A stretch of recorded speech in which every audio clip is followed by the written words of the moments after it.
रंग भरी एकादशी व्रत कथा के अनुसार प्राचीन काल में चित्रसेन नाम का एक राजा था।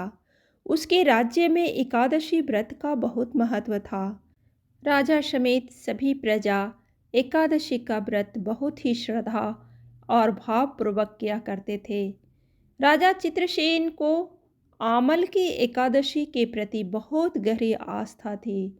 एक बार राजा शिकार करते हुए जंगल में बहुत दूर निकल गए। उसी समय कुछ जंगली और पहाड़ी डाकुओं ने राजा को घेर लिया और शस्त्रों से राजा पर प्रहार करने लगे। परंतु जब भी कोई डाकू राजा पर शस्त्र प्रहार करता, वह शस्त्र ईश्वर की कृपा से पुष्प में परिवर्तित हो जाता। उन डाकुओं की संख्या बहुत अधिक थी, अतः राजा संज्ञाहीन होकर भूमि पर गिर पड़ा।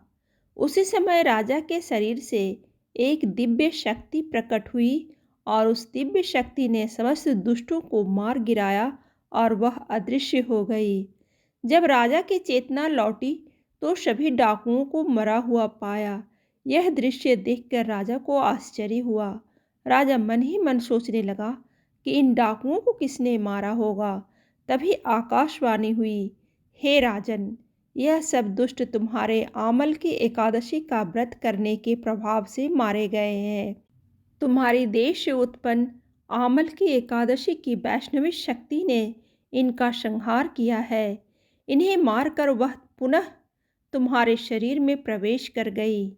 यह बातें सुनकर राजा को बहुत प्रसन्नता हुई और एकादशी के व्रत के प्रति राजा की श्रद्धा और अधिक बढ़ गई।